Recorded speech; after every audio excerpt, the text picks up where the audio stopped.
बिंदु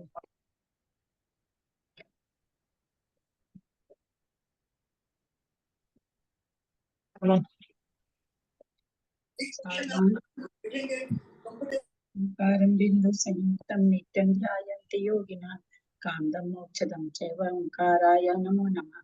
अब रसगन होगा प्रचारी सकल भूतल कलंका मुनि विरूपासी तीर्था सरस्वती हर्तुन दूरिता अज्ञानतिमिरान्धानां ज्ञानाञ्जन शलाकया चक्षुरुन्मीलितं तस्मै श्री गुरुवे नमः। श्री परम गुरुवे नमः। परम्पराचार्य गुरुभ्यो नमः। सकल कलुषितभस्त्रं श्लेषां परिवर्धितं धर्मसम्बन्धितं व्यापिजीवमनः प्रतिबोधकार्थं पुण्यप्रकाशं पापनाशनिदं शास्त्रं श्री पद्म पुराण नामधेयम् अस्य मूल ग्रंथ करता है श्री सर्वज्ञ देवा सर्वोत्तर ग्रंथ करता है श्री गंधर देवा प्रति गंधर देवा तेषां वचनं सार्थम् आसाद्य श्रीमत् रविसेनाचार्य न शास्त्रं संस्कार सावधानतया शृण्वन्तु। मंगलम भगवान वीरो मंगलम गौतमो गणे मंगलम कुंद कुंडायो जन्मस्तु मंगलम सर्व मंगल मंगलम सर्व कल्याण कारकम जैनम जयतु शासनम जैनम जयतु शासनम जैनम जयतु शासनम शरण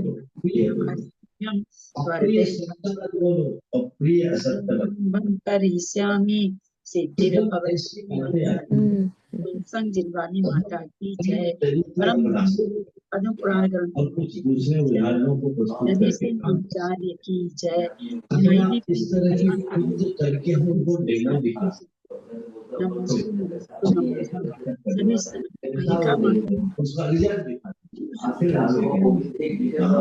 बताइए सही है नहीं, हमें लगता है यदि ऐसा हम करने लगे तो हम जिस बात का निषेध करने के लिए उतारू सामने वाला खुद म्यूट करे ना अपने आप को। शोभा पांडे मंजू जी सब अपने आपको म्यूट करें। काम अच्छा कर रहा हूँ, लोग मुझे और काम दे रहे हैं। वही तो मेरा बहुत समझता है कि मैं ही सबसे अच्छा काम करता हूँ, ऐसे में सारे काम जो कहीं करता ही नहीं है उसके पास। शोभा पांडे मंजू सरावगी अपने आप को म्यूट करें। ना शोभा पांडे मंजू सरावगी प्लीज अपने आप को म्यूट करें। अच्छा बनने की कोशिश कर रहा था और इसी चक्कर में चक्रव्यूह में फंस गया हूँ। प्लीज सुने आप म्यूट करें। मुझ पर ही आता है और वो बहुत मुझे स्ट्रेस भी देता है और दुखी भी करता है और मैं खुश नहीं। देखिए आपने जो बात पूछी कि नो कैसे दो, तुम्हें तो ना करना सिखाता हूँ। आपने मुझसे पूछा दीदी आप कर दीजिए ना सबको म्यूट। टाइम जाएगा। अच्छा अवसर मानता हूँ कि कम से कम मैं इस लायक तो हूँ कि मैं अच्छा काम कर पाता हूँ। लोगों को मेरा काम पसंद है। पता नहीं कौन टीवी देख रहे हैं और उनका खुला दिखता है।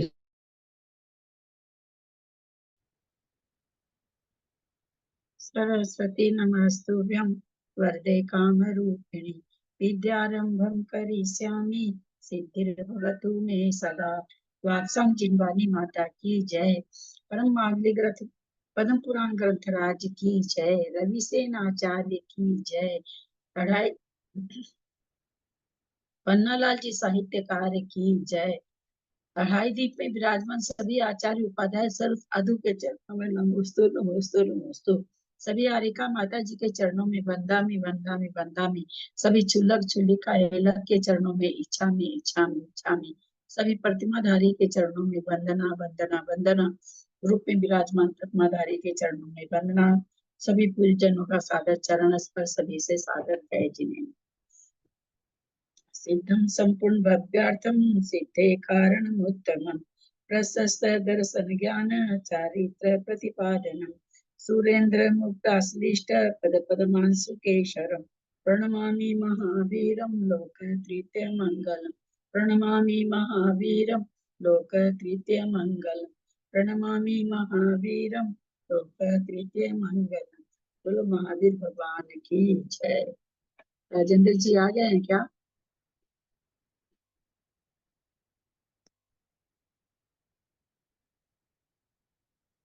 नहीं आए तो तब तक चालू कर लीजिए आगे। नहीं आए भाभी तो 29वां पर्व ना शुरू कर देंगे। हाँ और हाँ 29वें पर्व में आज पढ़ेंगी ये सरोज पांडे, हिंदी में पढ़ेंगी सरोज पांडे और या प्रभा देवी जैन, दोनों में से कोई भी हो वो पढ़ लेती है। वैसे नंबर है सरोज पांडे का। सरोज पांडे जी हैं आप? मैं हूँ। सरोज पांडे जी हैं तो आप हिंदी पढ़िएगा। हाँ, पढ़ रही हूँ। और संस्कृत पढ़ेंगी मंजू पाटनी जी। मंजू पाटनी है? 21 नंबर है ना? हाँ 31वां नंबर। नहीं 31वां नहीं, 29वां नंबर है ना। 28 हो गए, हाँ 29वां। हाँ 29 पर है। हाँ 29 वाला नंबर आप पढ़ेंगी, 1 से पढ़ेंगे आप। अरे स्वरूप पढ़ो। सबको जय जिनेन्द्र। जय जिनेन्द्र दीदी सबको। आगे भैया जी, हाँ भैया आ गए हैं, वही पढ़ लेते हैं। अथांतर आषाढ़ शुक्ल अष्टमी से। अभी वो पढ़ लेंगे ना भैया। पहली बार ना समरीकरण आज का बहुत बड़ा है, आज समय लगेगा, बड़ा काफी है। आगे बड़ा या छोटा भाई साहब आगे तो आगे नहीं पढ़ना है, खुद से ही अपने नहीं, आज समय लग जाएगा दीदी, आज रिवीजन में समय लगेगा आज काफी।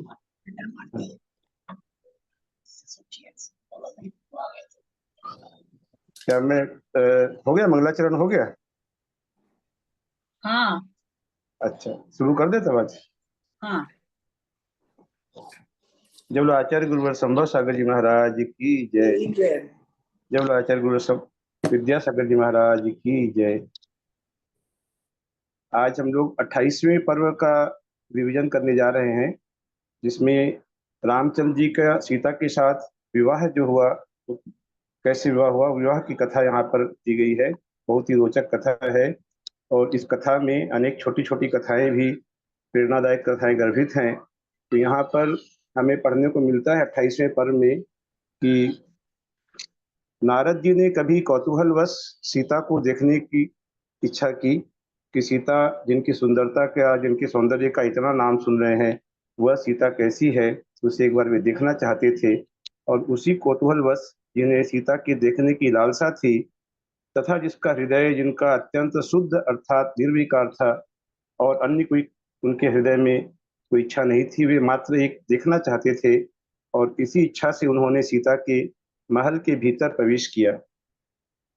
महल के भीतर जब प्रवेश किया, वहां पर सीता के महल के ऊपर वे जा चढ़े और जिसका दर्पण में प्रतिबिंब पड़ रहा था और जो जटारूप मुकुट से भीषण था, ऐसे नारद का शरीर देखकर सीता भय से व्याकुल हो गई, क्योंकि सीता अपने कक्ष में थी और उस समय नारद जी दर्पण के सामने खड़े हो गए। तो नारद का जो रूप उन्हें दिखाई पड़ा, जटाजूट से पूरा थोड़ा सा विभत्स रूप था उनका, तो उसे देखकर वह भय से व्याकुल हो गई और वे चिल्ला पड़ी सीता कि हाँ माता, यह यहाँ कौन आ रहा है। तो इस प्रकार राजकुमारी थी सीता, उनकी चिल्लाहट को सुनना, चिल्लाना कोई सामान्य बात नहीं थी। जैसे ही सीता चिल्लाई, वैसे ही वहां पर जो सुरक्षा प्रहरी थे, वहां पर जो स्त्रियां थी, द्वार की रक्षा करने वाली स्त्रियां, उन्होंने बलपूर्वक उन्हें रोक लिया, नारद को रोक लिया। नारद तथा उन स्त्रियों के बीच जब तक थोड़ा वाद विवाद होता है, कलह होता है, तब तक वहां के जो सुरक्षा प्रहरी थे, वे तलवार और धनुष आदि धारण करके, बहुत से लोग वहां पर पहुंच गए एकाएक, और पकड़ो पकड़ो कौन है, इस प्रकार की वहां पर वे पुकार कर उठे। ऐसे लोगों को, अनेक लोगों को देखकर नारद अत्यंत भयभीत हो गए और भयभीत होकर उनके शरीर में कपकपी छूट गई, रोमांच खड़े हो गए और जीवन का मानो भय उत्पन्न हो गया। किसी तरह जान बचाकर वे आकाश में उड़े और आकाश में उड़ करके कैलाश पर्वत पर पहुंचे। वहां थोड़ा उन्होंने विश्राम किया। अभी भी उनका भय जा नहीं पा रहा था। भय से वे बिल्कुल व्याकुल हो रहे थे कि किस प्रकार से अनेक लोगों ने आकर उन्हें पकड़ लिया था और उनकी जान पर बनाई थी। किसी प्रकार लंबी लंबी सांसें छोड़ते हुए जब वे कुछ सामान्य हुए, जब उनका भय दूर हुआ, तब भय के स्थान पर क्रोध ने आकर स्थान ले लिया। ऐसा होता है कि जब बहुत व्यक्ति भय में होता है, वह जल्दी से सामान्य नहीं होता है। अब भय दूर हुआ, अब उनके हृदय में क्रोध का विस्तार होने लगा कि अब सीता को छोड़ूंगा नहीं, क्योंकि सीता के कारण आज ऐसी अवस्था हुई कि मृत्यु तक की उनकी आशंका हो गई और अनेक यमराज की समानता करने वाले मनुष्यों के द्वारा मुझे पकड़ लिया गया। वह पापिनी बचकर अब कहाँ जाएगी, इस प्रकार का आक्रोश नारद जी के मन में हुआ कि उसे मैं संकट में अवश्य ही डालूंगा। यहाँ पर कहते हैं नारद जी कि मैं तो बाजे के बिना ही नाचता हूँ, फिर यदि बाजे मिल जाए तो कहना ही क्या है कि कि बाजे के बिना ही नाचता हूँ। होता है कि सामान्य तौर पर हम लोग भी मंदिरों में नृत्य आदि करते हैं, भक्ति नृत्य करते हैं, विधान आदि होता है, तो जब म्यूजिक बजता है, बाजे आदि बजते हैं, तब पैर थिरकने लगते हैं। ये प्राय लोगों की ये बात है, लेकिन नारद जी कहते हैं मैं तो बिना म्यूजिक के ही नाचता हूँ, और यदि उन्हें बाजे मिल जाए तो फिर तो उनका रूप कुछ अलग ही होगा। तो यह सीता रूपी बाजा उनको मिल गया था। अब उनके दिमाग में कुछ दूसरी प्लानिंग चलने लगी, और वे आकर के सीता को जैसा देखा था वैसा का वैसा एक चित्रपट उन्होंने बनाया, और चित्रपट बना करके चित्र में वहाँ जहाँ भामंडल कुमार, जिसकी कथा हम लोग पढ़ चुके हैं कि भामंडल और सीता दोनों एक ही माता के गर्भ से उत्पन्न हुए थे। भामंडल को वह देवहर के ले गया था और फिर विद्याधर ने लालन पालन किया। उसी भामंडल के यहाँ पर उस चित्रपट को छोड़कर आ गया। चित्र में अंकित बहन सीता को देखा भामंडल ने। भामंडल को कोई ज्ञान नहीं था कि यह मेरी बहन है, उसे कुछ भी पता नहीं था। वह उस चंद्रगति को ही अपने पिता मानता था, और उसने वह काम से आतुर हो गया। भामंडल अज्ञान व शीघ्र ही लज्जा, शास्त्र, ज्ञान तथा स्मृति से रहित हो गया। न तो उसे लज्जा रही, न शास्त्र का कोई ज्ञान रहा, और स्मृति याददाश्त तो उसकी थी ही नहीं, उससे भी वह रहित हो गया।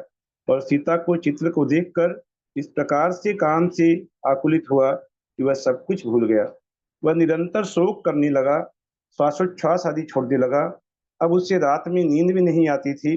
वह रात दिन उस चित्रपट के ध्यान में ही निमग्न रहता था कि किस प्रकार मुझे वह कन्या प्राप्त हो, मैं उसके साथ विवाह करूं। उसकी समस्त चेष्टाएं ऐसी हो गई थी मानो उसे भूत लग गया हो। इस प्रकार की वह विक्षिप्त अवस्था में वह चेष्टाएं करने लगा, और लोग आपस में यह कहने लगे कि इस कन्या को किसने चित्रित किया है, किसने यह चित्रपट यहाँ महल में रखा है। सब समझ गए कि जान पड़ता है यह सब नारद की ही चेष्टा है, क्योंकि नारद जो होते हैं स्वभाव से ही इधर की उधर, उधर की इधर करने में ये माहिर होते हैं। ये नारद ने ही यह सब कुछ किया कराया है। और नारद ने जब सुना कि भामंडल कुमार उस चित्रपट को देखकर बहुत ही व्याकुल हो गया है, तब उसने आकर के भामंडल के दर्शन किए। भामंडल ने नारद को पूजा कर उनकी नमस्कार किया और कहा कि यह कन्या आपने कहाँ देखी है, इतनी सुंदर कन्या कहाँ देखी है आपने। तब नारद कहने लगा कि इसी मध्य लोक में अत्यंत मनोहर मिथिला नाम की नगरी है। उस नगरी में इंद्रकेतु का पुत्र जनक नाम का राजा रहता है। तो जनक के पिता का भी नाम हमें यहाँ प्राप्त हो गया कि इंद्रकेतु का पुत्र था, अर्थात वह सीता के नाना जी थे। सीता के नहीं, नाना जी नहीं, सीता के दादाजी थे। हाँ, सीता के दादा थे। सीता के दादा हुए ना जनक के पिता। सीता के पिता जनक और जनक के पिता इंद्रकेतु, तो सीता के दादा थे। और उनके विदेहा नाम की प्रिया है, उन दोनों की यह सीता नाम की कन्या है। यह कन्या मानो उन दोनों की गोत्र का सर्वस्व ही है। भामंडल को नारद मुनि ने कहा कि हे बालक, तुम विषाद को प्राप्त मत हो, यह कन्या तुझे सुलभ ही है, यह कन्या तुम्हें आराम से मिल सकती है। तू इसके रूप मात्र से ही ऐसी अवस्था को प्राप्त हो रहा है, अभी तो तुमने चित्रपट मात्र देखा है और तू इस प्रकार की अवस्था को प्राप्त हो रहा है। जब तुम इसके हाव भाव, जब तुम साक्षात इसे दर्शन कर लोगे, तब तो फिर इसका वर्णन करने के लिए कौन समर्थ है। मैंने चित्रपट में उसका केवल आकार मात्र ही अंकित किया है, लेकिन उस कन्या का जो लावण्य है वह तो उसी में है, वह अन्यत्र सुलभ नहीं है। उस लावण्य को मैं कहाँ से लेकर आऊं, मैंने तो उसका आकार मात्र ही यहाँ पर अंकित करके तुम्हें दिखाया है।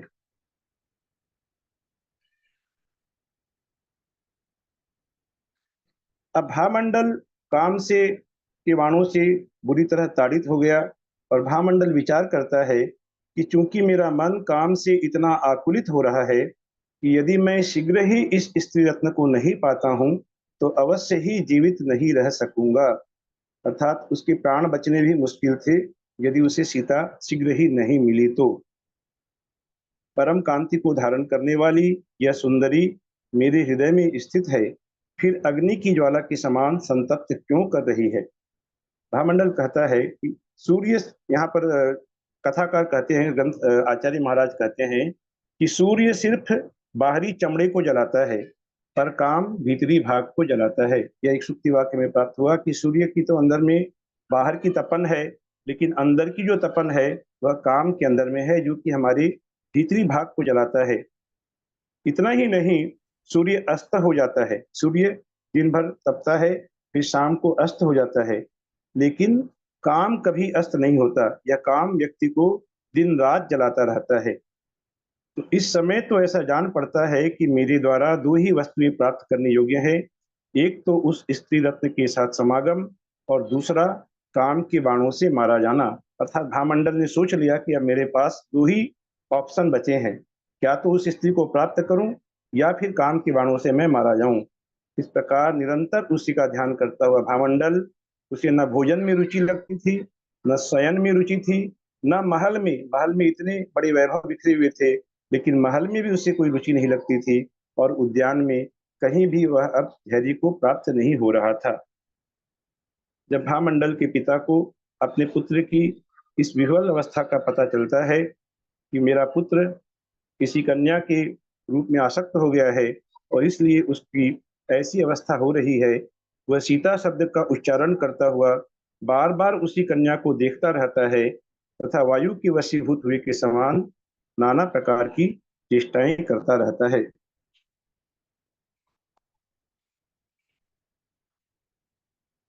चंद्रगति विद्याधर को यह सब समाचार प्राप्त हुआ।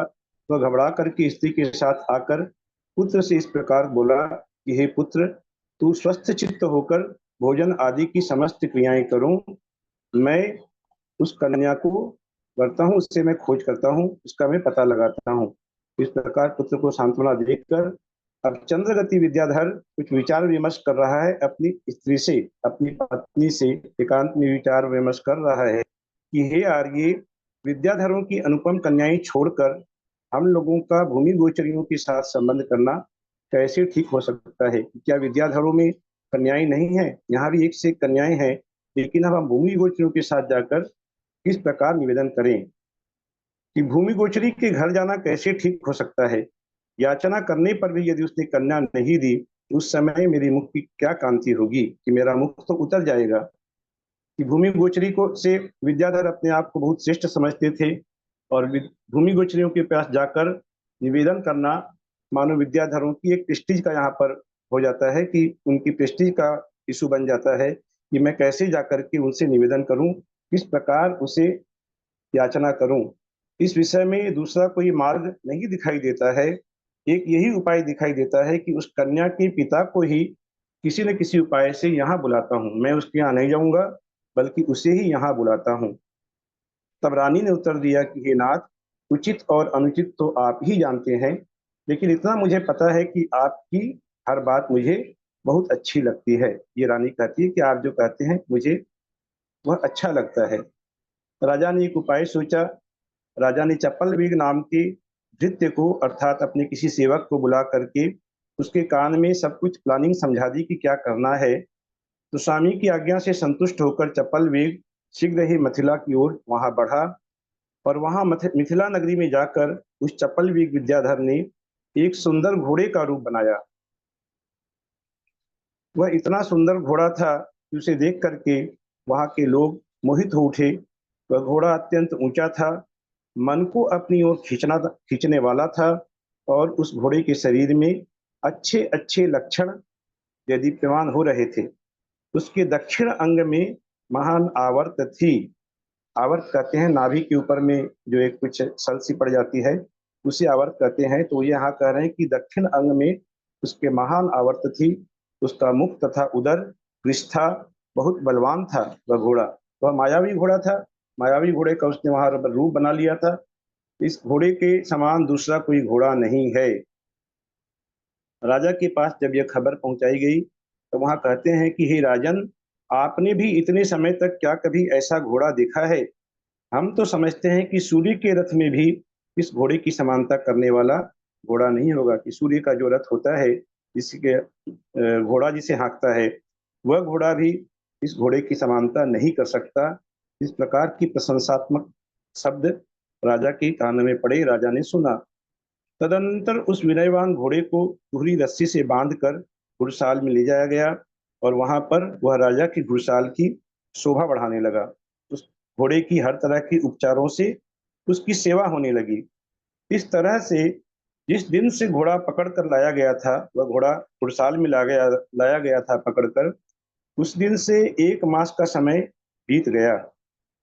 इसी बीच में वन के किसी कर्मचारी ने आकर राजा से निवेदन किया कि हे नाथ, अपने देश में हाथी कैसा पकड़ा जाता है, यह देखिए। किस प्रकार हम लोग हाथी को पकड़ते हैं। वह सेवक राजा को वह करतब दिखाना चाहता था कि हाथी हम लोग किस प्रकार पकड़ते हैं। तो राजा जनक किसी बड़े वन में वहां प्रविष्ट हुए और वहां उन्होंने सरोवर के दूसरी ओर दुर्गम स्थान में खड़े हुए उत्तम हाथी को देखकर सारथी से कहा कि शीघ्र ही किसी वेगशाली घोड़े को लाओ कि सरोवर के दूसरी ओर अर्थात सरोवर के उस पार कोई दुर्गम स्थान जहां पर आसानी से नहीं पहुंचा जा सकता है, वहां पर बहुत सुंदर हाथी को देखा तो वहां तक पहुंचने के लिए वेगशाली घोड़े की जरूरत महसूस हुई।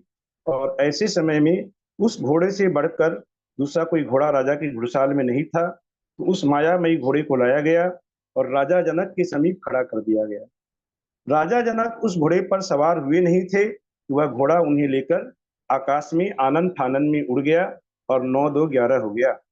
वहां से लोग हाहाकार करने लगे, भारी शोक को करने लगे कि किस प्रकार राजा यहाँ से घोड़ा हरण करके ले गया, लेकिन किसी के पास भी कोई उपाय नहीं था। सो मन महसूस करके वहां के लोग वापस आ गए। वह घोड़ा अनेक नदी, पहाड़, देश, पर्वतों आदि को, यहाँ आया कि अनेक नदी, पहाड़, देश और पर्वतों को अर्थात अनेक देश, अनेक पर्वत को लांघता हुआ काफी दूर आगे बढ़ गया और जाकर के पास में ही एक ऊंचा उज्जवल भवन देखकर राजा जनक एक महावृक्ष की शाखा में मजबूती से झूम गए, वहां लटक गए। राजा वृक्ष एक महावृक्ष की शाखा में मजबूती से वहां लटक गए। वृक्ष से नीचे उतर करके राजा ने आश्चर्यचकित होकर कुछ देर विश्राम किया, फिर पैरों से पैदल चलते हुए कुछ आगे गए, कुछ दूर गए। वहां उन्होंने ऊंचा स्वर्णमय कोट और उत्तम से उत्तम रत्नों से युक्त तोरण से समुद्भासित गोपुर देखा।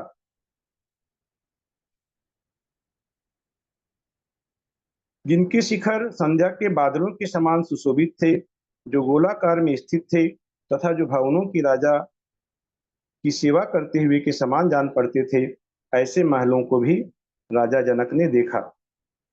अब राजा जनक जो कि बहुत ज्यादा चतुर थे, अतिशय चतुर थे, उन्होंने दाहिनी हाथ में तलवार लेकर सिंह के समान निशंक होकर बिना किसी संदेह के, बिना किसी शंका के उस गोपुर में प्रवेश किया। दाहिनी हाथ में तलवार भी ले लिया कि कहीं कोई आक्रमण कर दे, एकांत जगह है, एकांत स्थान है, तो अपनी रक्षा के लिए तलवार ले लिया। और वहां जाकर के अनेक प्रकार के फूल देखे। वहां पर सीढ़ियां मणियों की बनी हुई थी, स्वर्ण की बनी हुई सीढ़ियां थी। आगे चलकर स्फटिक के समान स्वच्छ जल भरी हुई बावड़ियां थी। वे बड़े आनंदित होते हुए आगे बढ़ रहे थे और राजा जनक ने खुले हुए अत्यंत सुंदर स्वच्छ नेत्र से माधवी लताओं की ऊंची जाली के बीच झांक कर एक ऐसा मंदिर देखा जो मोतियों की जाली से सुशोभित रत्नमय झरोखों से युक्त था, जो सुवर्ण निर्मित हजारों बड़े बड़े खंभे धारण कर रहा था। ऐसे मंदिर में राजा जनक प्रवेश किए। उस मंदिर को देखकर वे विचार करते हैं कि क्या यह आकाश से गिरा हुआ कोई विमान है, देवों का कोई विमान है जो आकाश से गिरा हुआ है, या दैत्यों के द्वारा हरण किया हुआ इंद्र का क्रीड़ा गृह है, या कोई पाताल से निकला हुआ नागेंद्र का भवन है। इतना सुंदर उन्होंने देखा और ये विचार कर रहे हैं उस घोड़े के ऊपर कि उस भले घोड़े ने तो मेरा आज बड़ा उपकार किया, वह मेरे को हरण करके यहाँ पर लाया और जिससे मैं इस अदृष्ट पूर्व सुंदर मंदिर को देख सका हूँ कि ऐसा मंदिर जो आज तक कभी नहीं देखा था, ऐसे सुंदर मंदिर को देखने का मुझे सौभाग्य प्राप्त हुआ। इस प्रकार से उन्होंने उस घोड़े का बहुत बड़ा उपकार माना और उस मंदिर में प्रवेश किया। जिनेंद्र भगवान के दर्शन किए और उनके दर्शन से के प्रभाव से उनका मुख कमल खिल उठा था। ये कितने बड़े जिनेंद्र भक्त थे राजा जनक, ये हमें पता चलता है कि कहाँ घोड़ा उन्हें कितनी कोसों दूर ले जा करके वहां पर छोड़ा है, और वहां एकदम एकांत स्थान जहां आसपास में कोई भी नहीं है और भी अब काफी दूर आ चुके हैं, वहां आकर के भी वे उद्विग्न नहीं है, बल्कि जिनेंद्र भगवान के दर्शन करके उनका मुख कमल खिल उठा है और अपने आप को भी धन्य मान रहे हैं कि आज ऐसे मंदिर का मुझे दर्शन प्राप्त हुआ। विजयेंद्र भगवान अग्नि की शिखा के समान गौरवर्ण थे। उनका मुख पूर्ण चंद्रमा के समान था। पद्मासन से विराजमान प्रतिमा थी। बहुत ऊंचे भगवान थे। जटा रूपी मुकुट को धारण किए हुए थे और 8 प्रातिहार्यों से युक्त थे। 8 प्रातिहार्य से होते हैं वेदी में, वैसे भी वहां भी 8 प्रातिहार्य थे। स्वर्ण कमलों से उनकी पूजा की गई थी। पूजा भी उस समय कुछ फली हुई थी। कैसे? न सोने के कमलों से उनकी पूजा की गई थी। नाना प्रकार के रत्नों से कांति बढ़ रही थी और वे भगवान ऊंचे सिंहासन पर विराजमान थे। राजा जनक के शरीर में रोमांच उठ रहे थे। उन्होंने हाथ जोड़कर मस्तक से लगाए और बड़ी सावधानी से जिनेंद्र देव को नमस्कार किया। नमस्कार करते करते उनकी भक्ति इस प्रकार बढ़ी हुई, इतनी प्रगाढ़ उनकी भक्ति हो गई कि उसके अतिरेक से राजा जनक मूर्छित हो गए। क्षण भर के बाद उन्हें जब पुनः चेतना प्राप्त हुई तो उन्होंने भगवान की बहुत ही सुंदर सुसंस्कृत स्तुति की और परम आश्चर्य को धारण करते हुए निशंक होकर बिना किसी शंका के वहां पर वह बैठ गए, मूर्ति का ध्यान करने लगे। इधर चपल वेग नाम का विद्याधर, जो घोड़े का रूप धरकर राजा जनक को हरण कर लिया था जिसने, वह अपने कार्य में सफल हुआ तो बड़ी प्रसन्नता से अपने स्वामी के पास सारी माया समेट करके रत्नपुर नगर पहुंचा। कि जब सेवक किसी कार्य में सफल होते हैं तो वे जल्दी से जल्दी स्वामी को यह शुभ समाचार सुनाना चाहते हैं ताकि स्वामी उन पर प्रसन्न हो। तो उसने जाकर स्वामी को नमस्कार किया और सारा वृत्तांत कह सुनाया कि जिन मंदिर में उन्हें ठहरा दिया है। राजा जनक को आया जानकर चंद्रगति बड़ा हर्ष को प्राप्त हुआ और वह भी आप्त वर्ग के साथ पूजा की उत्तम से उत्तम सामग्री लेकर उस जिन मंदिर में वह चंद्रगति विद्याधर भी गया। वह भी जिनेंद्र भगवान का भक्त था, वह भी वहां गया। तुरही शंखों का विशाल शब्द हो रहा था। बहुत बड़े लाव लश्कर के साथ चंद्रगति वहां पर आया था, जिसे देखकर जनक को कुछ भय हो गया। जनक भयभीत हो गए और उन्होंने देखा, जनक ने, कि सिंह, हाथी, शार्दूल, नाग, हंस आदि नाना वाहनों पर पुरुषों के मध्य एक विमान देखा और जनक निश्चय कर लिया उन्होंने कि ये वही विद्याधर हैं, यही वे विद्याधर हैं जो विद्याध पर्वत पर वास करते हैं। इस सेना के बीच में अपने विमान पर बैठा जो कांतिमान पुरुष शुभ दिखाई पड़ रहा है, वह विद्याधरों का राजा है। राजा जनक इस प्रकार की उधेड़-बुन में तत्पर थे कि उसी समय चंद्रगति जिन मंदिर में आ पहुंचा। उसे आया देख करके एक बार कुछ भयभीत तो हुए थे राजा जनक। वे जिनेंद्र भगवान के सिंहासन के नीचे बैठ गए, थोड़ा सा छिप करके वे बैठ गए और वे देखने लगे कि क्या हो रहा है। वहां आकर के उन विद्याधरों ने भगवान का, वह राजा, विद्याधरों का राजा जो था चंद्रगति, वह जिनराज का गुणगान करने लगा और गुणगान करते समय उसने स्तुति करते हुए कहा कि जो तीनों लोगों के लिए वर देने वाले हैं, अतिशय पूर्ण पूजा करने में चित्त धारण करने वाले मनुष्य, जिनकी सदा स्तुति करते हैं, इंद्र आदि श्रेष्ठ देव जिन्हें नमस्कार करते हैं, तथा जो अक्षय अविनाशी सुख के धारक हैं, ऐसे जिनेंद्र देव को हे भव्यजन सदा प्रणाम करो। हे सत्पुरुषों, तुम उन ऋषभ देव भगवान को मन से, वचन से सिर झुकाकर सदा नमस्कार करो। कौन कह रहा है? चंद्रगति विद्याधर। वह कह रहा है कि विद्याध पर्वत पे जो जिनेंद्र भगवान है वो ऋषभ देव ही है या अब ऋषभ देव का वर्णन कर रहे हैं? विद्याध पर्वत पर ऋषभ देव भगवान, ये तो प्रतिमा है ऋषभ देव की, यहाँ पर प्रतिमा का वर्णन कर रहे हैं। वे ऋषभ देव की स्तुति कर रहे हैं। ये हो सकता है ऋषभ देव भगवान की प्रतिमा होगी वहां पर, जो पहले जिनेंद्र देव नाम से आया है और यहाँ उसने ऋषभ देव भगवान कहा है कि ऋषभ देव भगवान को मन से, वचन से सिर झुकाकर सदा नमस्कार करो, जो कि उत्कृष्ट लक्ष्मी से युक्त हैं, वर देने वाले हैं, श्रेष्ठ हैं, अविनाशी हैं। इस प्रकार की भावपूर्ण स्तुति उसने कही, उस विद्याधर ने की। उसने कहा जिनके चरणों की पूजा करते हैं, ऐसी जो परम गति, सिद्ध गति को प्राप्त हो चुके हैं, समस्त सुर और असुर जिनके चरणों की पूजा करते हैं तथा जिन्होंने क्रोध रूपी महाशत्रु को पराजित कर दिया है, ऐसे भगवान की उसने स्तुति की।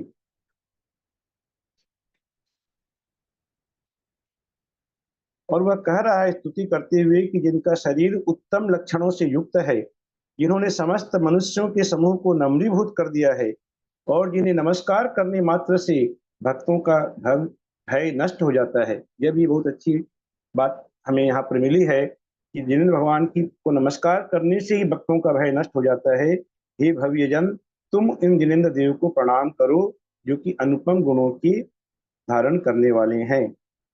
इस प्रकार की स्तुति जब उस दैत्यराज ने की, यहाँ पर दैत्यराज ना आया है उस चंद्रगति विद्याधर के लिए, दैत्यराज कहा अर्थात यह राक्षस वंशी विद्याधर था। दो प्रकार के विद्याधर हम लोग वर्णन पढ़ चुके हैं आगे कि वानर वंशी थे और कुछ राक्षस वंशी थे। तो यह विद्याधर राक्षस वंशी था, इसलिए इसे दैत्यराज कहा यहाँ पर।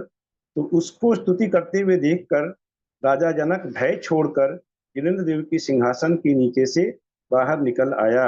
अब राजा जनक का भय दूर हो चुका था कि यह भी जिनेंद्र भक्त है, मैं भी जिनेंद्र भक्त हूँ, तो इससे मुझे किसी प्रकार का यहाँ पर मंदिर के अंदर में भय नहीं है, ऐसा समझ करके राजा जनक बाहर निकल करके आए और दोनों का आपस में परिचय हुआ, संवाद हुआ। और यह संवाद जब हुआ आपस में, दोनों ने एक दूसरे का जब परिचय दिया, तब चंद्रगति कहता है वहां पर राजा जनक से कि हे राजन, मैंने अनेक लोगों के मुख से सुना है कि आपके शुभ लक्षणों से युक्त कन्या है, वह कन्या मेरे भामंडल नाम के पुत्र को दे दीजिए। इस प्रकार से उसने प्रस्ताव रखा राजा जनक के सामने। तब राजा जनक ने कहा कि हे विद्याधर राज, यह सब हो सकता था, ऐसा कोई आपने जो प्रस्ताव रखा है इसे मैं स्वीकार कर सकता था, लेकिन वह कन्या मेरी कन्या राजा दशरथ के ज्येष्ठ पुत्र अर्थात बड़े पुत्र राम के लिए निश्चित कर की जा चुकी है पहले से, इसलिए मेरी व्यवस्था है, मैं उसे आपके पुत्र के लिए नहीं दे सकता। ऐसा जब सुना तब चंद्रगति ने कहा कि वह कन्या राम के लिए किस कारण से निश्चित की गई है, यह जानना चाहा कि ऐसा क्या कारण है कि आपने पहले से ही निश्चित कर दिया। तब राजा जनक ने वो सारी कथा सुनाई जो कि हम लोग पढ़ चुके हैं कि किस प्रकार म्लेच्छों के साथ में युद्ध करते हुए और पृथ्वी को संतरास से बचाया था रामचंद्र जी ने, और वहां पर सभी प्रकार की सुख और सुकून उनके कारण हुआ था। इस कथा को जब सुना वहां पर राजा चंद्रगति ने, तो वह कहता है, यहाँ जनक राजा वर्णन करते हुए कहते हैं कि नए और सूरवीरता से सुशोभित राजा दशरथ के राज्य में इस समय हवा भी संपत्तिशाली प्रजा का कुछ हरण नहीं कर पाती है। आज इतना यहाँ पर निश्चिंतता हो गई है कि हवा भी कोई नुकसान नहीं कर पाती है। राजा राम जो है, भगवान राम जो है, वो रामचंद्र जी जो थे, उनके कारण यह स्थिति हुई है। इस उपकार के बदले में मैं उनका क्या उपकार करूं, इस बात की आकुलता से चिंता करते हुए मुझे रात को नींद नहीं आती है, दिन में भी नींद नहीं आती है कि राम ने मेरे प्राणों की जो रक्षा की है उसके समान दूसरा कोई उपकार नहीं है।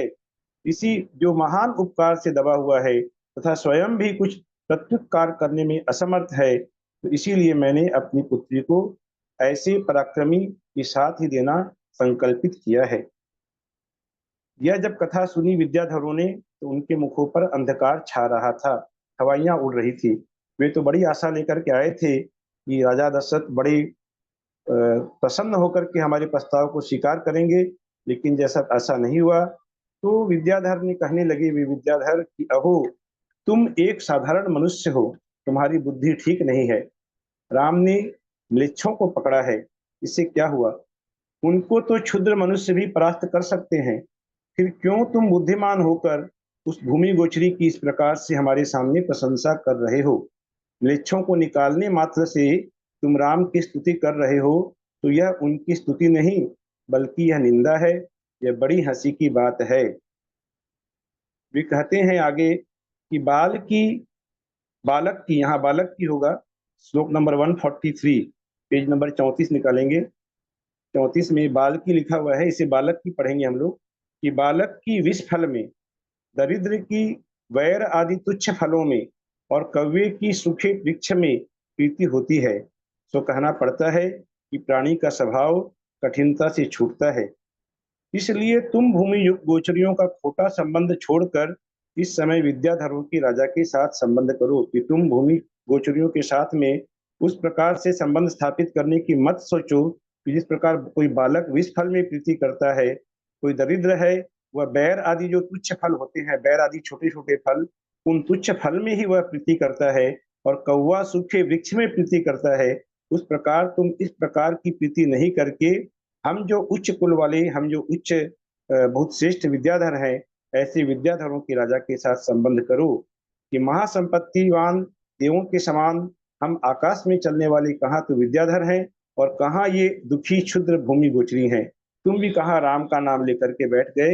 इस प्रकार से वे उनके ऊपर में कुछ वहां पर राजा दशरथ के ऊपर में प्रेशर डालने लगे कि नहीं, आपको हमारा प्रस्ताव स्वीकार करना ही होगा। लेकिन राजा जनक ने उस समय में भी वहां पर भयभीत नहीं हुए, सत्य का साथ उन्होंने नहीं छोड़ा, और वे भी उन्होंने उत्तर के ऊपर बड़ा सुंदर उत्तर दिया कि अत्यंत विस्तृत लवण समुद्र वह काम नहीं करता जो कि थोड़े से मधुर जल को धारण करने वाली वापिकाएं कर लेती हैं। कि आप क्या बात करते हो कि लवण समुद्र क्या काम का, बहुत विस्तृत है, लेकिन वह वैसा काम नहीं करता जो कि थोड़े से मधुर जल को धारण करने वाली जो वापिकाएं हैं उससे वह काम निकल जाता है। तो अत्यंत सघन अंधकार बहुत भारी होता है, तो भी उससे क्या प्रयोजन सिद्ध होता है कि अंधकार बहुत सघन है, बहुत भारी है, चारों तरफ अंधकार है, दूर दूर तक अंधकार फैला हुआ है, हाथ से हाथ नहीं दिखाई पड़ता है। लेकिन एक छोटा सा दीपक वहां पर जला दिया जाए तो छोटे से दीपक के द्वारा लोक की चेष्टा उत्तम होती है, अर्थात वह छोटा सा दीपक ही सारे काम को हमारा सिद्ध कर देता है। लेकिन बहुत भारी अंधकार जो है उससे कोई काम सिद्ध नहीं होता। अर्थात उसने उन विद्याधरों को अंधकार की उपमा के साथ में वहां पर नवाजा, और मद को झराने वाले असंख्य हाथी भी वह काम नहीं कर पाता जो कि एक छोटा सा सिंह का बच्चा कर लेता है। ऐसा कहने पर जब राजा दशरथ ने बड़ा सुंदर वहां पर उत्तर दिया, तीर पर तुक्का दिया, तब विद्याधर कहने लगे कि ऐसा नहीं है। इस प्रकार एक साथ बड़ा शब्द करते हुए वे विद्याधर जब वे तर्क का कोई उत्तर नहीं दे पा रहे थे तो बस भूमि गोचरियों की निंदा करने लगे, और कहने लगे कि भूमि गोचरी विद्या के महात्म्य से रहित हैं। आज हम लोगों के पास कितनी कितनी विद्याएं होती हैं, लेकिन भूमि गोचरियों के पास क्या विद्या है? कोई विद्या नहीं है। वे निरंतर पसीने से युक्त रहते हैं, और सूरवीरता संपत्ति उनमें है नहीं, वे रहित हैं, और उनकी अवस्था अत्यंत शोचनीय है। इसलिए अरे जनक, अब अपमानजनक शब्द कहने लग रहे हैं कि अरे जनक, बता तूने उसमें और पशुओं में क्या भेद कर रखा है जिससे दुर्बुद्धि होकर लज्जा छोड़कर तू इस प्रकार उसकी प्रशंसा किए जा रहा है। अभी भी राजा जनक ने हार नहीं मानी, और वे और बड़े सुंदर उत्तर दे रहे हैं कि हाय, बड़े कष्ट की बात है कि मुझे पापी को भूमि गोचरी उत्तमोत्तम राजाओं की निंदा सुननी पड़ी।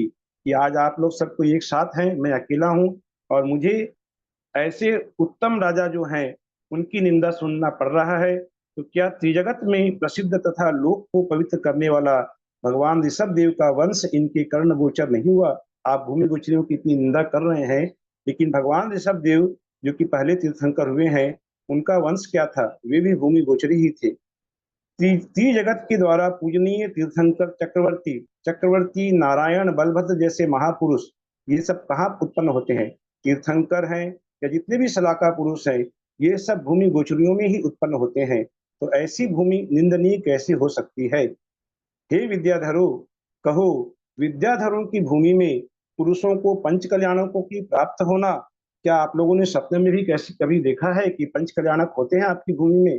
सपने में भी कभी देखा है कि जिनकी उत्पत्ति इक्ष्वाकु वंश में हुई थी, जिन्होंने संसार को गोष्पद के समान तुच्छ कर दिखाया? गोष्पद के समान, गोष्पद कहते हैं कि गाय का जो खुर होता है, गाय जब चलती है तो गाय के खुर से मिट्टी में जो गड्ढे पड़ जाते हैं और वहां पर जो थोड़ा सा जल इकट्ठा हो जाता है, वह पद है। वह कितना तुच्छ है। तो जिन्होंने संसार को गोष्पद के समान तुच्छ कर दिखाया, इतना छोटा कर दिखाया, जिन्होंने कभी दूसरे का छत्र नहीं देखा, महारत्नों की समृद्धि जिनके पास थी, जिनकी उदार कीर्ति का वर्णन करते थे और जो गुणों के सागर थे, ऐसे अनेक राजा इस पृथ्वी पर हो चुके हैं। उसी इक्ष्वाकु वंश में महानुभाव राजा अनरण्य कि सुमंगला रानी की कुक्षी से राजा दशरथ उत्पन्न हुए हैं। अब ये परिचय दे रहे हैं राम की वंशावली का कि राम कहाँ से उत्पन्न हुए हैं। अनरण्य की सुमंगला रानी की कुक्षी से। सुमंगला जो है वो राम की दादी हैं, तो उस सुमंगला रानी की कुक्षी से राजा दशरथ उत्पन्न हुए। और वे राजा दशरथ जो हैं वे जिनके सर्व प्रकार की शोभा चारों दिशाओं समान की 4 महादेवियां हैं। 4 महादेवियां राजा दशरथ की वर्णन हम लोग पढ़ चुके हैं कि अपराजिता, केकई, सुप्रभा और केकया, ये 4 नाम हम लोग पढ़ चुके हैं। 4 महादेवियां हैं और 4 महादेवियां ही नहीं बल्कि अपने मुख से चंद्रमा को जीतने वाली 500 स्त्रियां और भी जिनकी अपनी चेष्टाओं से जिनके मन को हरती हैं, ऐसे राजा दशरथ हैं। ऐसे राजा दशरथ की पद्म अर्थात राम नाम का ऐसा पुत्र है कि जिनकी लक्ष्मी भी जिसके शरीर का आलिंगन करती है, जो सूरवीरता से महापद्म नामक चक्रवर्ती को भी जीत सकता है। महापद्म जो चक्रवर्तियों में एक चक्रवर्ती हुए हैं उसको भी वह जीत सकता है। ऐसी उसके अंदर में पराक्रम है, जिसका शरीर लक्ष्मी का निवास स्थल है और जिसके धनुष को देखकर शत्रु भयभीत होकर भाग जाते हैं। ऐसा लक्ष्मण उस राम का छोटा भाई है। अब राजा जनक कहते हैं कि आप लोग विद्याधर, आप लोग आकाश में चलते हैं, इस बात का आपको घमंड है। तो विद्याधर आकाश में चलते हैं यह कहा आप लोगों ने कि आप इस कारण से अपने आप को बहुत श्रेष्ठ मानते हैं।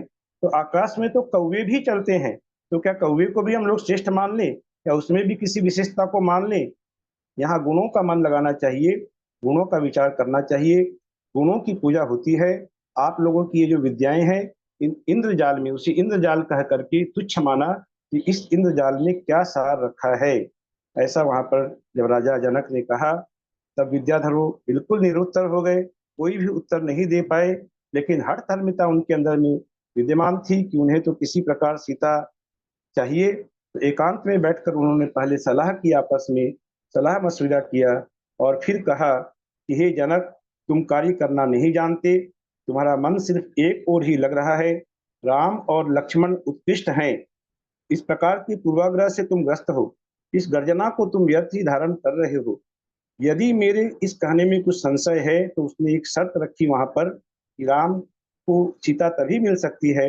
2 धनुष दिए वहां पर उन्हें, यह वज्रावर्त नाम का धनुष है और यह सागरावर्त नाम का धनुष है। इन धनुषों की देव लोग रक्षा करते हैं, ये दिव्य धनुष है। यदि तुम्हारे राम और लक्ष्मण इन धनुषों को डोरी रहित करने में समर्थ हो जाएंगे तो हम जानेंगे कि हाँ वे शक्तिवान हैं, हम उनका लोहा मान लेंगे। विशेष करके राम के लिए शर्त रखी कि राम वज्रावर्त धनुष को चढ़ाकर सीत कन्या को ग्रहण कर सकते हैं। यदि वे धनुष नहीं चढ़ा सकेंगे तो आप देख लेना, जबरदस्ती हम आपकी पुत्री को हरण करके ले जाएंगे।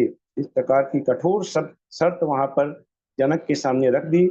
जनक ने ठीक है कहकर उनकी शर्त तो स्वीकार कर ली, परंतु जनक के मन में भी बड़ा संशय हो रहा था कि ऐसे दुर्ग्राही जो धनुष है उनको देखकर चित्त में आकुलता हो रही थी कि ऐसे विशाल धनुष को राम लक्ष्मण किस प्रकार उठा पाएंगे, यह वे निश्चय नहीं कर पा रहे थे। और उन विद्याधरों ने सकुशल राजा जनक को उनके स्थान पर पहुंचा दिया और चंद्रगति विद्याधर भी रत्नपुर की ओर चला गया।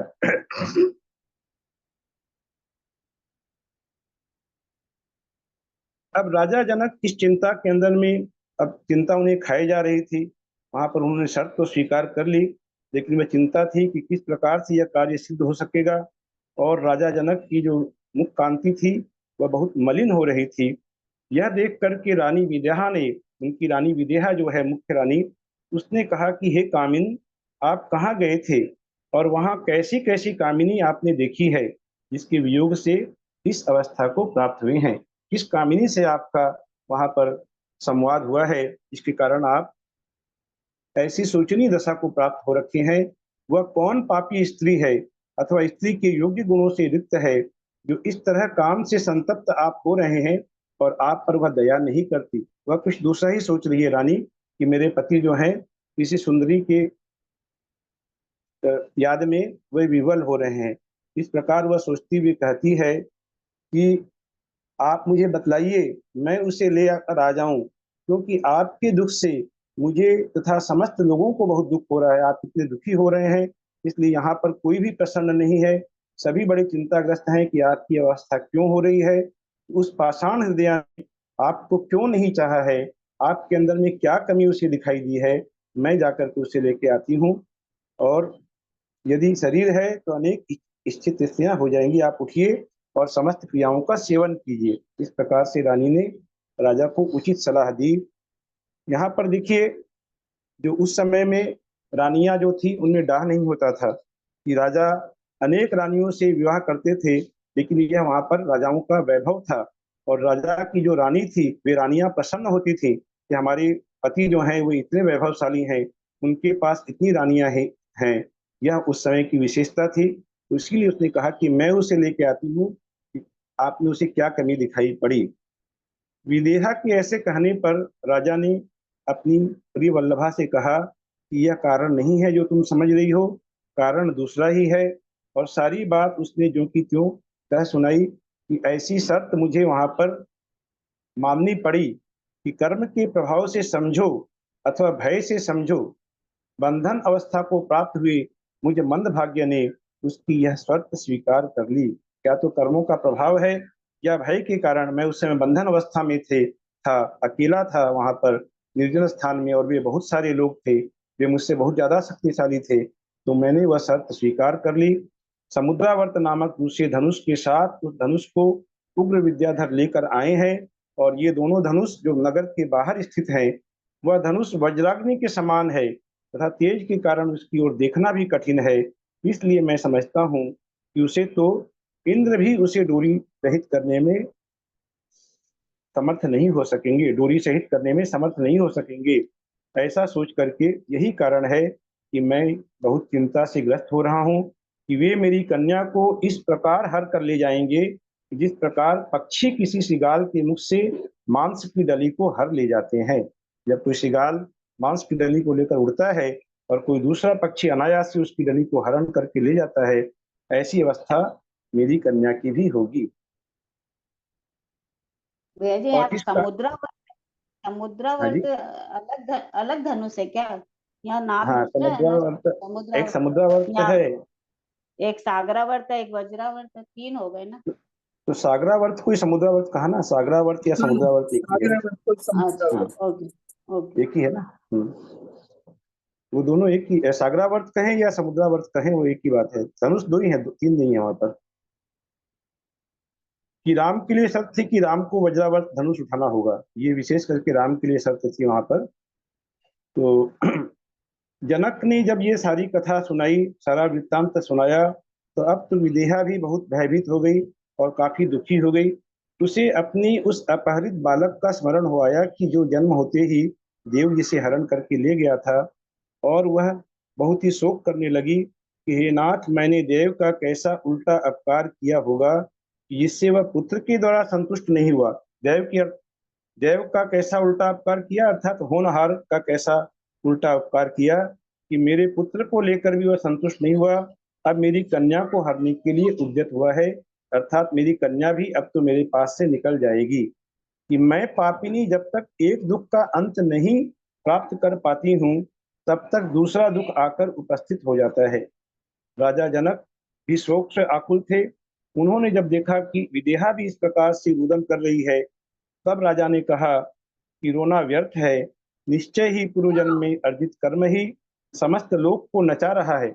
सारे लोक को जो नचाने वाला कौन है, हमारे पूर्व जन्म का अर्जित कर्म ही है।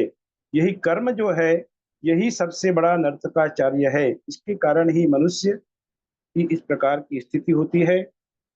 तो उस समय मेरे असावधान रहने के कारण किसी दुष्ट के द्वारा मेरा बालक हरा गया था, लेकिन अब मैं पूरी तरह सावधान हूँ और मैं देखता हूँ कि मेरी कन्या को हरने के लिए कौन समर्थ होता है। इस प्रकार से उसने सांत्वना दे करके विदेहा को उसकी शोक को हल्का करके कुछ चुप कराया।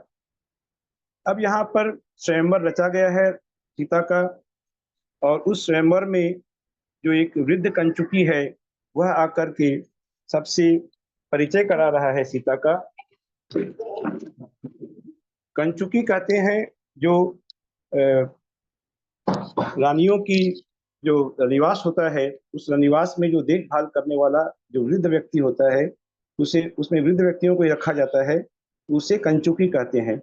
तो वह कंचुकी अब सीता के सामने खड़ा होकर उच्च स्वर में बोला कि हे राजपुत्री, देखो यह कमल लोचन अयोध्या के अधिपति राजा दशरथ का बड़ा पुत्र राम है, यह लक्ष्मण है, यह भरत है, यह शत्रुघ्न है। इस प्रकार से वह सबसे परिचय कराने लगा। और भी अनेक जो राजा थे उन सबसे वह परिचय करा रहा है कि यह सांकस्यपुर का स्वामी है, यह रंध्रपुर का अधिपति है, आदि आदि सभी राजाओं के साथ उस कंचुकी ने सीता का परिचय कराया कि हे कुमारी, जो पुरुष इस वज्रावर्त धनुष को चढ़ा देगा वही पुरुषोत्तम तुम्हारे द्वारा वरा जाना है। यह शर्त जो थी यह सीता को सुना दी, इसको जो चढ़ा पाएगा उसी के साथ तुम्हारा वरण होगा, उसी के साथ विवाह होगा। अब सभी राजा लोग आकर के वहां पर अपनी अपनी चेष्टा कर रहे हैं कि जिसका आकार बिजली की छटा के समान था, जिसमें भयंकर सांप फुंकार कर रहे थे, ऐसा वह धनुष राजकुमारों के पास आते ही अग्नि छोड़ने लगा। तो कितने ही राजकुमार भयभीत हो धनुष की ज्वालाओं से ताड़ित चक्षु को दोनों हाथों से ढककर माने आंख खोल भी नहीं पा रहे थे, इस प्रकार का ताप वहां लग रहा था। और वे बेचारे सब वापस लौट आए। कितने ही ज्वर से आकुल हो पृथ्वी पर गिर पड़े, उनके बुखार हो गई उस धनुष को देख करके। और कितने ही लोगों की बोलती बंद हो गई, कितने ही शीघ्र वहां से भाग गए और कितने ही मूर्छा को प्राप्त हो गए, कि मूर्छित हो गए। आए थे वहां स्वयंवर में सीता को वरण करने के लिए, और उनकी इस प्रकार से बुरी स्थिति हो रही है, वे शोभा रहित हो गए। कितने ही लोग कहने लगे कि यदि हम अपने स्थान पर वापस जा सकेंगे तो जीवों को दान देंगे। इसी प्रकार हे भगवान, हमें यहाँ से छुटकारा मिले, वापस तो जाएं यहाँ से कि हे देवते, मुझे 2 चरण दो, अर्थात वापस भागने की मेरे पैरों में शक्ति प्रदान करो। कि अब वे यहाँ से जान छुड़ाकर भागना चाहते हैं। और कुछ लोग क्या कहते हैं कि हमें काम से क्या प्रयोजन, हम तो साधुओं के समान ब्रह्मचर्य से समय बिता लेंगे। इस प्रकार से अब उन्हें ब्रह्मचर्य याद आ रहा है कि हम तो ब्रह्मचर्य से समय बिता लेंगे, हमें सीता की कोई जरूरत नहीं है, हमें यहाँ पर किस प्रकार से यहाँ से निकलना है। ऐसे समय में रामचंद्र जी मदोन्मत्त गजराज के समान मंथर गति को धीरे धीरे गति से आगे पहुंचे, और पुण्यशाली राम के समीप आते ही धनुष अपने असली स्वरूप को प्राप्त हो गया। और राम ने वस्त्र ऊपर चढ़ाकर निशंक हो धनुष को उठा लिया, अपने वस्त्रों को ऊपर चढ़ाया और आराम से धनुष को ऊपर उठा लिया और उसे चढ़ाकर विपुल गर्जना की। जब वहां पर विपुल गर्जना की तो मयूर उस गर्जना को मेघों की महागर्जना समझकर हर्ष से केका ध्वनि छोड़ने लगे। कि मयूरों को यह भ्रम हो गया कि मानो बादल गरज रहे हैं और अभी बारिश होने वाली है, और उसी आशा से वे लोग केका ध्वनि छोड़ने लगे और अपने पिच्छों का मंडल फैलाकर मयूर नृत्य करने लगे। सूर्य अलाज चक्र के समान हो गया और आकाश में साधु साधु ठीक ठीक इस प्रकार देवों का शब्द होने लगा और फूलों की वर्षा होने लगी। व्यंतर वहां पर व्यंतर देवादि नृत्य करने लगे। तदनंतर अटनी की टंकार से जिसने समस्त विश्व को बहरा कर दिया था तथा जो चक्रकारता को व्याप्त हो रहा था, ऐसे धनुष को राम ने खींचा जिससे समस्त इंद्रियां विकल हो गई थी तथा मन भयभीत हो रहा था। ऐसे सब लोग भंवर में पड़े हुए के समान घूमने लगे। ऐसे समय में जब राम ने धनुष को चढ़ा लिया, तब जो उत्कृष्ट माला धारण कर रही थी तथा लज्जा से जिसका मुख नीचे की ओर झुक रहा था, ऐसी सीता प्रसन्न होकर राम के समीप पहुंची। पास में खड़ी सीता से रामचंद्र जी इस प्रकार सुशोभित हो रहे थे कि उनकी उपमा में वे इस तरह सुशोभित हो, ऐसा जो कहता था वह मानो निर्लज्ज था, अर्थात वे अनुपम थे। कि जो किस प्रकार सुशोभित थे राम और सीता आपस में खड़े हुए, इसकी उपमा देना असंभव था। तो जो ऐसी उपमा देता था कि वे कैसे सुशोभित थे, वे मानो निर्लज्ज की तरह जान पड़ते थे, अर्थात रामचंद्र जी की उपमा किसी से भी नहीं दी जा सकती। और इसी प्रकार से लक्ष्मण ने भी प्रत्यंचा सहित कर जोड़ करके उस धनुष की टंकार छोड़ी। तदनंतर बाण पर दृष्टि डालते हुए लक्ष्मण को देखा तो हे देव, नहीं नहीं, ऐसा कहते हुए विद्याधरों ने फूलों के समूह छोड़े, अर्थात पुष्पों की वर्षा की।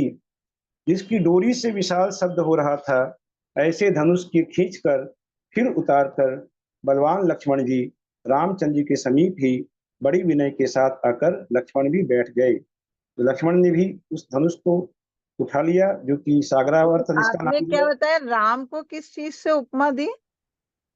हाँ, किससे बताइए? राम की उपमा है ही नहीं ना, यहाँ पर राम की कोई उपमा ही नहीं है। देखिए आप पढ़िए यहाँ पर क्या है, क्या लिख रहे हैं कि पास में खड़ी सीता से सुंदर राम इस तरह सुशोभित हो रहे थे कि उनकी उपमा में, फिर इन्वाइटेड कोमा में लिखा हुआ है, इन्वाइटेड कोमा देखिए, वे इस तरह से सुशोभित थे। ऐसा यदि कोई कहता है कि वे अर्थात राम और सीता इस प्रकार सुशोभित थे, तो वह निर्लज्ज के समान जान पड़ता था कि वह किस प्रकार से कह रहा है कि वे इस तरह से सुशोभित थे। इस तरह से सुशोभित थे, किस तरह से सुशोभित थे, इसकी उपमा नहीं दी जा सकती। अर्थात वे अनुपम थे, उनकी उपमा संसार के किसी भी पदार्थ से नहीं दी जा सकती, ऐसा यहाँ पर अंत में कहा है। तो राम ने वज्रावर्त धनुष को उठाया और लक्ष्मण ने उस सागरावर्त या समुद्रावर्त जो नाम है उसे उठाया और फिर बड़ी विनम्रता से आकर बैठ गया। तब चंद्रवर्धन विद्याधर ने, वहां पर एक चंद्रवर्धन विद्याधर राजा आया, उसने अपनी बुद्धिमती 18 कन्याओं के साथ लक्ष्मण का विवाह किया। अर्थात राम को वरण किया सीता ने और लक्ष्मण का विवाह 18 कन्याओं से हुआ। अब ऐसा जो विचार देख रहा था, अब एक कथा और आ रही, यहाँ पर भरत की कथा भी आ रही है कि भरत के मन में प्रबोध उत्पन्न हुआ था और वह अपने आप के विषय में भरत शोक करने लगा। क्या शोक करता है भरत कि देखो, हम दोनों का एक कुल है, एक ही पिता है हम लोगों का, लेकिन राम लक्ष्मण ने ऐसा आश्चर्य प्राप्त किया इस प्रकार से, और व्यर्थ की पुण्य की मंदता से, उनका तो पुण्य का उदय था, उन्होंने इतना आश्चर्य प्राप्त किया, और मेरे पुण्य मंद चल रहा है, मेरी पुण्य की मंदता से मैं ऐसा कार्य नहीं कर सका, अथवा दूसरे की लक्ष्मी से मन को व्यर्थ ही क्यों संतप्त किया जाए। निश्चित ही तूने, अर्थात वे अपने आप को कह रहे हैं कि पूर्व भाव में अच्छे कार्य नहीं किए। इस प्रकार जब दशरथ उस समय शोक धारण कर रहे थे, प्रबोध को प्राप्त हो रहे थे, तब केकया ने, जो कि माता के हृदय बड़ा पुत्र की चेष्टाओं को जान जाता है बहुत जल्दी, केकया ने उसकी भावनाओं को समझ करके अपने पति से, दशरथ से कहा कि भरत का मन शोक युक्त दिखाई देता है, इसलिए वह कहीं वैराग्य को प्राप्त नहीं हो जाए, इसका शीघ्र ही कोई उपाय करना चाहिए। यहाँ जनक का भाई कनक भी है, उसकी सुप्रभा रानी से उत्पन्न लोक सुंदरी नाम की कन्या है, आप उसके साथ इसका विवाह किसी प्रकार हो जाए, ऐसा उपाय कीजिए। तो दशरथ ने जाकर के वहां पर राजा कनक के कान तक यह बात पहुंचाई। बेटी अभी पढ़ाई कर रहे, अभी नहीं, हाँ बाद में, हाँ इसको ले जाओ भाई। राजा कनक ने भी जो आज्ञा कहकर दूसरे दिन वहां पर वे आए और कनक की पुत्री के साथ भरत का विवाह हुआ। और इस प्रकार यहाँ पर जो भरत पहले प्रबोध को प्राप्त हो रहा था, वह अब मोहित हो गया। कन्या के बाने के बाद वह उसमें वापस से उसके मुंह में रम गया। तो गौतम स्वामी कहते हैं कि कर्मों की अत्यंत विषमता देखो कि प्रबोध को प्राप्त हुआ भरत कन्या के द्वारा पुनः मोहित हो गया। सब राजा लोग लज्जित हुए अपने अपने स्थानों पर चले गए और कितने ही राजा कहने लगे कि जिस जीव ने जैसा कार्य किया है वह वैसा ही फल भोगता है, जिसने कोदो बोए हैं वह धान्य को प्राप्त नहीं कर सकता। इस प्रकार से सब लोगों का जिन्होंने सत्कार किया था तथा अपने विशाल गुणों के स्तवन से जिनका शरीर विनम्र हो रहा था, अर्थात लज्जा के भार से झुक रहा था, ऐसे दशरथ के बुद्धिमान पुत्र महासुख भोगते हुए अपने महलों में रहने लगे। वे लोग अपने महलों में आ गए सब वापस। तो गौतम स्वामी अंत में कहते हैं कि हे भव्य जनों, शुभ कर्म का फल अच्छा होता है और अशुभ कर्म का फल अशुभ होता है। ये बहुत सुंदर उपदेश यहाँ पर दिया कि शुभ कर्म का फल अच्छा और अशुभ कर्म का फल अशुभ होता है। ऐसा जानकर विद्वत जनों के द्वारा प्रशंसनीय वह कार्य करो कि जिससे सूर्य से भी अधिक कांति की धारक हो। कि विद्वत जनों के द्वारा प्रशंसा यदि मिलती है तभी जानना चाहिए कि हाँ हमने कोई प्रशंसनीय कार्य किया है, अथवा मूर्ख जब प्रशंसा करे तो उसका कोई गुरुत्व नहीं होता है, उसका कोई महत्व नहीं होता है। और सब बातों का सार एक ही है कि शुभ कार्य करने से शुभ फल मिलता है, अशुभ कार्य करने से अशुभ फल होता है। यही सार है बाकी सारा कथा का विस्तार है। जब लोग भगवान ऋषभ देव की जय, तो रामचंद्र जी की जय। राम ने कितनी कन्याओं से शादी की थी वो आपने बताया था अभी? राम ने कितनी कन्याओं से शादी की? एक ही कन्या से शादी की अभी तक तो, हाँ, सीता अभी से नहीं ही। आया उसमें तो कन्या हाँ, है। बाकी राम को आगे मिलेगा आपको कि राम ने 8,000 कन्याओं से शादी की है। ये आपको आगे पढ़ने को मिलेगा, क्योंकि जब राम वनवास जब होगा, वनवास में जाएंगे, जहां भी जाएंगे वहां भी लोग हर नौ जगह शादी कन्याओं से शादी करते रहते हैं राम की। 18 वो क्या इसे चंद्रवर्ध ने 18 कन्याएं दी ना उनको। हाँ जी, वो चंद्रवर्धन ने 18 लक्ष्मण कन्याएं को दी, लक्ष्मण को लक्ष्मण दी, को, राम को नहीं दी, लक्ष्मण को दी। लक्ष्मण को दी। अच्छा, हाँ, हाँ जी, लक्ष्मण। लक्ष्मण को दी। राम को अभी तक एक ही विवाह हुआ है राम का, आगे अभी बहुत तो सारे एक विवाह होंगे राम। लगता है ये लोग नारायण वगैरह थे ना। ऐसी बहुत सी प्रेरणादायक कहानी, ये कथा हमें सुनने को मिली, और इस कथा का ये अंतिम सारांश भी मिल गया कि शुभ कर्म का फल अच्छा होता है, अशुभ कर्म का फल अशुभ होता है। तो इसलिए हम लोगों को हमेशा शुभ कर्म, किस प्रकार से हमारे कर्म तो होंगे, बिना कर्म के तो हम रह नहीं सकते, कर्म का फल तो होगा ही, लेकिन किस प्रकार शुभ कर्मों का फल हमारे निरंतर होता रहे, ऐसा प्रयत्न हमें करना चाहिए।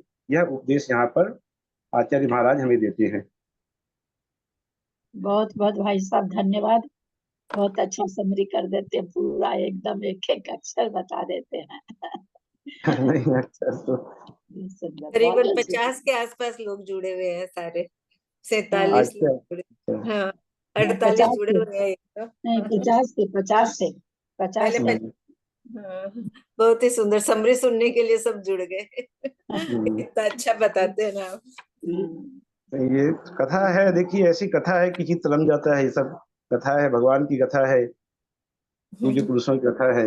और कितनी कथा में कितनी कथा मिलती है हमें, ये देखिए कि ये कथा तो है राम और सीता की विवाह की कथा, लेकिन इस कथा में कितनी कथाएं प्राप्त हुई।